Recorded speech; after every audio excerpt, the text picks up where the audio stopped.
उनको हमने अकॉर्डिंगली राशि का कर दिया। और इनकी मिल्क रिकॉर्डिंग, इनकी किट्स में एक रजिस्टर्स हैं जहां ये मिल्क रिकॉर्डिंग एक पर्टिकुलर इंडिविजुअल मतलब कैटल की रिकॉर्ड करेंगी। फिर वो रिकॉर्ड करने के बाद उसकी पेडिग्री हम एनालिसिस कर पाएंगे कि ये किस पेडिग्री से और कितना दूध ये इस वक्त जनरेशन और कितना ये दूध दे रही है। रोल हो जाता है कि आप लोगों को बताओ राशन बैलेंसिंग की बैलेंस डाइट। जैसे बच्चा जब घर में पैदा होता है तो हम बड़ा होता है उसको किचन मतलब ये ओवर द इयर्स बच्चे को ग्रो करवा के हम उसका बैलेंस डाइट देते हैं। यही चीज हमने कैटल होगा और मिल्क सरप्लस के बाद वो मिल्क प्रोसेसिंग में जाएंगे, फिर आपकी उससे आमदनी बढ़ेगी ना। इसलिए लोग लेके आ जाओ। ऐसा नहीं होना है, आपने फील्ड में जाके लोगों को गाइड करना है कि क्या करना है इन किड्स के साथ, ताकि आपको मतलब लोगों को अवेयर हो। सो आप लोग हमारे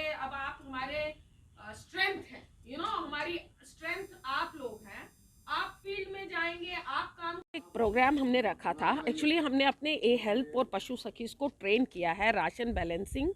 और मिल्क रिकॉर्डिंग करने के लिए। उसके सिलसिले में डिपार्टमेंट इनको हमारा जो अंडर HADP प्रोग्राम एक चल रहा है, हॉलिस्टिक एग्रीकल्चर डेवलपमेंट प्रोग्राम, उसमें उनको किट्स हमने प्रोवाइड करनी थी ताकि वो लोगों को उन किट्स के हेल्प से वो लोगों के पशुओं का मिल्क रिकॉर्डिंग करें और उनको राशन बैलेंसिंग के बारे में बताएं। तो उन्हीं किट्स की डिस्ट्रीब्यूशन के लिए मैं आज यहाँ आई थी। तो मैंने आज अपनी पशु सखी से और ए हेल्प से मिलके उनको ये किट्स की डिस्ट्रीब्यूशन की। ये अब तो हमारा पूरा मकसद यही है सरकार का कि हम ऑलरेडी मिल्क सरप्लस तो हैं, लेकिन अब हम मिल्क प्रोसेसिंग में एंटर करें। लेकिन मिल्क प्रोसेसिंग में एंटर करने के लिए हम ये चाहेंगे कि पहले हम मिल्क सरप्लस और हो जाएं, ताकि जो हमारे हर घर में एक प्रोसेसिंग यूनिट लगे और उस प्रोसेसिंग यूनिट से फार्मर जो है वो अपने दूध का प्रॉपर यूज़ करके अपनी आमदनी को इंक्रीज़ कर सके, क्योंकि उसके प्रोडक्ट्स बनाएगा और फिर उसके प्रोडक्ट्स जब उसको शहरों में जाके या बाकी गांव में जाके वो सेल करेगा तो उससे उसकी आमदनी जो है वो डेफिनेटली बढ़ेगी। पोल्ट्री जो है हमारा एक ऐसा यूनिट था, पोल्ट्री जो बिल्कुल डिफंक्ट हो चुका था यहाँ पर, और आज की डेट पे हम लगभग 1273 करोड़ का इंपोर्ट पोल्ट्री और पोल्ट्री प्रोडक्ट्स का poultry meet and poultry products कर रहे हैं। तो उसको सेल्फ सस्टेनेंस के लिए हमारी ये कोशिश है कि हमारी जितनी भी पोल्ट्री यूनिट्स हैं हम सबको रिवाइव करें। और कठुआ जो है इसमें बहुत अच्छा काम कर रहा है, और मैं आने वाले वक्त में देखती हूँ कि कठुआ में जो यूनिट्स एस्टैब्लिश होंगे वो सारे जम्मू प्रोविंस को जो है वो कैटर करें। देखिए इंडक्शन इस बार तो एक तो हमने बड़ी स्ट्रिंजेंट कंडीशंस लगाई हैं कि पहले जैसा मेरे नॉलेज में आता था कि कुछ प्रॉपरली इंडक्शंस नहीं होती थी एक्चुअली। तो अब हमने एक प्रोसीजर अडॉप्ट किया है जिसमें कि हम इंश्योर कर रहे हैं कि जो बाहर से एनिमल आए वो एक क्वालिटी प्रोडक्ट एनिमल हमारी यूटी में एंटर हो, और जिससे हमारा मिल्क जो है वो सरप्लस हम मिल्क सरप्लस की तरफ बढ़े। इसलिए पिछले कुछ दिनों में अमरनाथ यात्रा तक तो शायद इंडक्शन जो थी वो मतलब इट वाज बैंड, शायद क्या इट वाज बैंड, लेकिन उसके बाद लोगों ने इस पे इंडक्शन की तरफ रुझाव किया है अपना, और इस वक्त आप देखिए लगभग हमारे इंडक्शन जो है काफ़ी हद तक बढ़ रही है, और मुझे लगता है कि आने वाले मार्च तक हम काफ़ी इंडक्शन जो है अच्छे एनिमल्स की यूटी ऑफ JNK में कर पाएंगे। मैम डिपार्टमेंट जो है लगातार उत्पादन और रोजगार के लिए अच्छे काम कर रहे हैं, लेकिन जो फील्ड में जो ब्रांच आपके डॉक्टर्स होते हैं वो उनके घर तक नहीं पहुंच पाते हैं, क्या देखते हैं? देखिए डॉक्टर्स मैं जब से यहाँ हूँ ना, मैं इंश्योर कर रही हूँ कि हमारे डॉक्टर्स जो हैं लाइफ स्टॉक फार्मर तक पहुँचे, और इन डॉक्टर्स को फैसिलिटेट करने के लिए हमने एक मोबाइल वेटरनरी यूनिट की फैसिलिटीज़ जो हैं वो एक्सटेंड की है।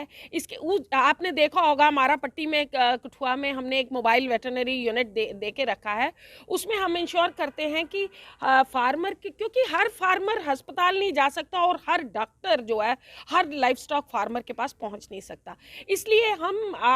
हमारी महकमे की तरफ से एक ये शुरुआत है कि हम हर गांव में एक मैत्रीज को ट्रेन करें, ए हेल्प को ट्रेन करें, पशु सखीज को ट्रेन करें, ताकि जो हमारा लाइफ स्टॉक फार्मर है वो उसको जिस सहूलियत की ज़रूरत हो वो हमारा महकमा तो उसको असिस्ट करेगा ही, बट उसको लोकल लोग जो एरिया के लोग हैं जिनको हम ट्रेन कर रहे हैं और वो भी उनको टाइम टू टाइम पे हेल्प दे सकें। आप देखिए आज की जो ट्रेनिंग, आज जो मैंने किट्स डिस्ट्रीब्यूशन की, ये उसी कड़ी का एक लिंक है। आप देखिए इसमें हमने पशु सखीज़ को ट्रेन किया, ए हेल्प को ट्रेन किया और फिर उनको किट्स दी, ताकि वो लोगों को, जो लाइफ स्टॉक फार्मर है, उसको टाइम पे, या कई बार ऐसा होता है जब उसकी रिक्वायरमेंट एक पर्टिकुलर टाइम पे होती है तो हमारे डॉक्टर्स वहाँ नहीं पहुँच पाते हैं, तो उस चीज़ को फैसिलिटेट करने के लिए हम लोकल अनएम्प्लॉयड यूथ को ट्रेनिंग्स दे रहे हैं, ताकि वो लाइफ स्टॉक फार्मर के रेस्क्यू पे। क्या आगामी दिनों में पहाड़ी दूरदराज इलाकों की ओर भी विभाग जो है ट्रेनिंग? बिल्कुल, इस बार आपको मैं एक बात बताऊं कि हमें 700 मैट्रीज ही ट्रेन करनी थी और मेरे पास हज़ारों आगे लोग, और फिर इतना मुश्किल हो गया उसमें सेलेक्ट करना कि किन लोगों को सिलेक्ट किया जाए। तो हम ये कोशिश कर रहे हैं कि अभी आप देखिए, मैंने अभी दौरा किया पाडर तक, किश्तवाड़ में, किश्तवाड़ डिस्ट्रिक्ट, डोडा डिस्ट्रिक्ट, और अब मैं ट्यूसडे को रामबन में फिर जा रही हूँ। लेकिन आप देखिए कि हमारी एक कोशिश है कि हम हर उस एरिया में जो इनएसेसिबल एरिया है उसमें पहुंचे, ताकि एक्चुअल जो हमारी स्कीम्स की ज़रूरत है वो उन फार्मर्स को ज़रूरत है जहां पर ऑक्यूपेशन, अदर ऑक्यूपेशंस इतने नहीं हैं, तो